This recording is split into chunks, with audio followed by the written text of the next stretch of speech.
Hi hello friends, ఈరోజు మనం ఈ వీడియోలో వచ్చేసి డైలీ యూజ్ చేసేటువంటి ఇంగ్లీష్ సెంటెన్సెస్ గురించి మనం ఇందులో నేర్చుకుందాం. ఇలా సింపుల్ వేలో నేర్చుకుంటే మనకు ఇంగ్లీష్ అనేది సింపుల్గా గుర్తుంటుంది. దీని యొక్క స్ట్రక్చర్ చూడండి. ఫస్ట్ నేను మీతో మరోసారి మాట్లాడాలనుకుంటున్నాను. ఒకసారి మాట్లాడాను, మంచిగా అనిపించింది, సో నెక్స్ట్ టైం దీని గురించి మళ్ళీ మాట్లాడదాం అంటాం కదా. అట్లా నేను మీతో మరొకసారి మాట్లాడాలనుకుంటున్నాను, నేను మీతో మరొకసారి కలవాలనుకుంటున్నాను, నేను మీతో మరొకసారి తినాలనుకుంటున్నాను, నేను మీతో మరోసారి పంపాలనుకుంటున్నారు. సో ఇట్లా ఈ విధమైన సెంటెన్స్ మనం ఎన్నోసార్లు రిపీట్ చేస్తుంటాం మన నిత్య జీవితంలో. సో అట్లాంటివన్నీ మనం ఏ విధంగా ఇంగ్లీష్లో సెంటెన్స్ ఫామ్ చేయాలనే దాని గురించి తెలుసుకుందాం. ఇందులో చూడండి, స్ట్రక్చర్ ఎట్లా ఉంటుంది అంటే I want to talk, I want to. ఇక్కడ మనకు స్ట్రక్చర్ వచ్చేసి ఐ వాంట్ టు మరొకసారి అంటున్నాం కాబట్టి వన్స్ మోర్ వస్తుంది. ఐ వాంట్ టు, నేను మరొకసారి మాట్లాడాలనుకుంటున్నాను. ఐ వాంట్ టు అనేది స్ట్రక్చర్. టాక్ అంటే మాట్లాడాలనుకుంటున్నాను అట్లా. నెక్స్ట్ తర్వాత సెండ్ అంటే ఇక్కడ సెండ్ అంటే మనం పంపించాలనుకున్నప్పుడు ఇక్కడ సెండ్ వస్తుంది. సింపుల్ గా చూడండి, నేను మీతో మరొకసారి మాట్లాడాలనుకుంటున్నాను. I want to talk you to once more అంటే నేను మీతో మాట్లాడాలనుకుంటున్నాను. నేను మిమ్మల్ని మరొకసారి కలవాలనుకుంటున్నాను. చూడండి, I want to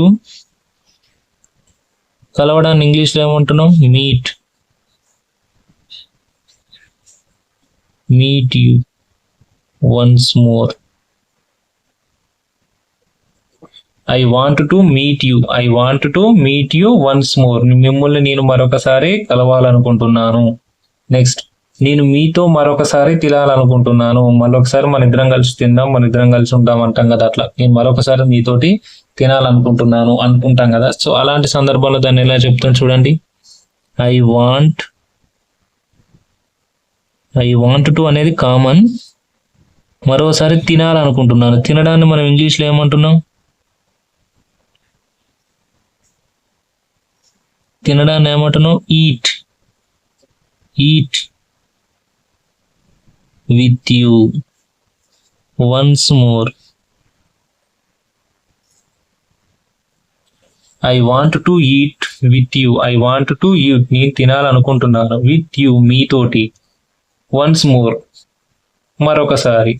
once more బదులు మనం వన్స్ అగైన్ లేదా వన్స్ అగైన్ అనుకుంటూ రాసుకోవచ్చు, మరలా అనుకుంటూ రాసుకోవచ్చు. మీ ఇష్టం, కంఫర్టబుల్ ఏది ఉంటే అది.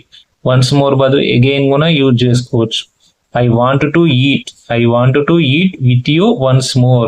ఐ వాంట్ టు ఈట్ అంటే నేను తినాలనుకుంటున్నాను. విత్ యూ, మీతోటి. వన్స్ మోర్ అంటే మరొకసారి, నేను మరొకసారి మీతోటి తినాలనుకుంటున్నాను. ఇట్లా ఈ విధంగా సెంటెన్సెస్ ఫామ్ చేసుకున్నారనుకో మనకి ఇంగ్లీష్ అనేది చాలా ఈజీగా అర్థమవుతుంది. ప్లస్ ఈజీ వేలో కూడా మనకు కన్వర్షన్ అనేది గుర్తుపెట్టి ఎమ్మటే మనకి ఇట్లా మరొకసారి అనగానే ఎమ్మటే వన్స్ మోర్ అని మనకు ఐడియా రావాలి. నెక్స్ట్ తర్వాత మాట్లాడాలనుకుంటున్నాను, టాక్ టు. నెక్స్ట్ కలవాలనుకుంటున్నాను, మీట్ యూ. తినాలనుకుంటున్నాను, ఈట్ విత్ యూ. అట్లా. నెక్స్ట్ చూడండి, నేను మీతో మరొకసారి పంపాలనుకుంటున్నాను. నా స్టాక్ వస్తువులు ఉన్నాయి, నేను మీతోటి మరొకసారి పంపిస్తే నాకు సేఫ్ గా ఉంటది, వేరే వాళ్ళకి పంపించలేను అట్లా అనుకుంటాం కదా. అట్లా చూడండి, ఐ వాంట్ టు పంపడాన్ని ఇంగ్లీష్ లో ఏమంటున్నాం? సెండ్. మీతో అంటున్నాం కాబట్టి విత్ యూ, మరొకసారి కాబట్టి వన్స్ మోర్. మీ ఇష్టం, అగైన్ యూజ్ చేసుకున్నా ఏం కాదు. వన్స్ మోర్ అట్లా. నేను మీతో మరొకసారి పంపాలనుకుంటున్నాను అంటే ఇట్లా. నెక్స్ట్ ఫిఫ్త్ వన్ చూడండి, నేను మీతో మరొకసారి అమ్మాలనుకుంటున్నాను. ఎందుకంటే నాకు అమ్మడం, మీతో కలిసి అమ్మితే నాకు ఎక్కువ లాభం వస్తుంది. కొంచెం టెక్నిక్స్ యూజ్ చేసి మీరు సేల్ చేస్తున్నారు, సో అందువల్ల నేను మీతో మరొకసారి అమ్మాలనుకుంటున్నాను అంటున్నాం కదా. అట్లా ఐ వాంట్ టు, అమ్మడాన్ని ఏమంటాం మనం ఇంగ్లీష్లో? సెల్. విత్ యూ, మీతోటి. వన్స్ మోర్, మరొకసారి. నేను మరొకసారి మీతోటి అమ్మాలనుకుంటున్నాను.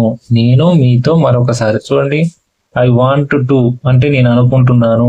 సెల్, అమ్మడం. విత్ యూ, మీతోటి. వన్స్ మోర్, మరొకసారి. నేను అమ్మాలనుకుంటున్నాను. నేను మీతో అమ్మాలనుకుంటున్నాను.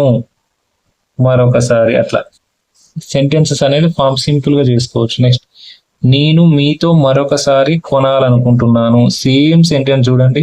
ఐ వాంట్ టు, అమ్మాలనుకుంటే సెల్, కొనాలనుకుంటే buy, with you once more. చూడండి ఇక్కడ ఏం మారింది, సెల్ కాడ బై, అమ్మాలనుకుంటున్నాము కొనాలనుకుంటున్నాం. సేమ్ ఆల్మోస్ట్ స్ట్రక్చర్ అంతా సేమే ఉంటుంది, జస్ట్ సెంటెన్సెస్ మాత్రమే మారిపోతుంటాయి. నెక్స్ట్ చూడండి, నేను మీతో మరొకసారి వెళ్ళాలనుకుంటున్నాను. మీతోటి మరొకసారి తిరుమల వెళ్ళాలనుకుంటున్నారు. మంచిగా అన్ని ప్రదేశాల గురించి మీకు తెలుసు, మీకు అంతా అవగాహన ఉంది కాబట్టి నేను మీతోటి మరొకసారి వెళ్ళాలనుకుంటున్నాను. సో ఐ వాంట్ టు, వెళ్ళడాన్ని ఇంగ్లీష్ లో ఏమంటాం, go with you, go with you once more. నేను మరొకసారి మీతో వెళ్ళాలనుకుంటున్నాను. నేను మీతోటి మరొకసారి వెళ్ళాలనుకుంటున్నాను. ఇట్లా ఈ విధంగా ఎన్నో సెంటెన్సెస్ అనేది మీరు సింపుల్ గా ఫామ్ చేసుకోవచ్చు. ఇంకోటి చూడండి, లాస్ట్ 8th వన్ చూడండి. నేను మీతో మరోసారి తాగాలనుకుంటున్నాను. తాగడం అంటే మీరు కాఫీ, టీ అట్లా వాటి గురించి మాత్రమే. చూడండి, ఐ వాంట్ టు, తాగడాన్ని ఇంగ్లీష్ లో ఏమంటాం, drink, drink with you once more. మీతో మరొకసారి కాఫీ తాగాలనుకుంటున్నాను, టీ తాగాలనుకుంటున్నాను, ఏదో ఒకటి. నెక్స్ట్ ఇంకో సెంటెన్స్ చూడండి, నేను మీతో మరోసారి నటించాలనుకుంటున్నాను. ఆ షార్ట్ ఫిలిం లో లేదా ఆ మూవీలో నేను మీతోటి మరొకసారి నటించాలి, మన కాంబినేషన్ బాగుంటది, మన కాంబినేషన్ బాగుంది కదా అని అంటాం కదా, అట్లా. ఐ వాంట్ టు యాక్ట్, నటించడానికి act, act with you once more, once more. Next చూడండి, నేను మీతో మరొకసారి సాధించాలనుకుంటున్నాను. ఇద్దరం కలిసి మరొకసారి మళ్ళీ సాధించాలి, మీతోటి మరొకసారి సాధించాలి. అట్లా పొత్తు పెట్టుకునే ఎలక్షన్ లో మళ్ళీ సేమ్ ఇట్లా ఉంటది కదా, ఇద్దరం కలిసి పోటీ చేసి మళ్ళీ గెలవాలి, మరొకసారి మీ ఇద్దరం కలిసి సాధించాలి అంటాం కదా, అట్లా. ఐ వాంట్ టు, సాధించడాన్ని ఇంగ్లీష్ లో ఏమంటాం, అచీవ్, అచీవ్ విత్ యూ, మీతోటే కలిసి సాధించాలి, విత్ యూ వన్స్ మోర్. నేను మీతోటి మరొకసారి సాధించాలనుకుంటున్నాను. ఇట్లా ఈ విధంగా మనం సెంటెన్సెస్ అనేది ఫామ్ చేసుకుంటే మనకి ఈజీగా అర్థమైతే, ప్లస్ ఈజీ వేలో కూడా కన్వర్షన్స్ అనేది జరుగుతాయి, మనకు గుర్తుండిపోద్ది అనమాట. స్ట్రక్చర్ ఏం లేదు చూడండి, I want to, I want to, I want to అన్నిటికీ సేమ్ ఉంది. Lost once more, once more, once more, once more, once more, once more ఉంది. చేంజ్ అయ్యేది only verbs, act, drink, achieve, go, by, cell, send, eat and talk, ఇట్లా meet, ఇవి మాత్రమే change అవుతున్నాయి. ఇవి change అవుతున్నాయి, వీటి ద్వారా ఇట్లా చేంజ్, వెర్బ్ చేంజ్ చేసి మీరు ఇంకా చాలా రకాలైన సెంటెన్సెస్ కూడా ఫామ్ చేసుకోవచ్చు. ఇలాంటి ఇన్ఫర్మేషన్ వీడియోస్ కోసం మన ఛానల్ని సబ్స్క్రైబ్ చేయండి. మన ఛానల్ ఏమో తెలుసు కదా, Shri Ganesh official, Shri Ganesh official. Okay, thank you so much.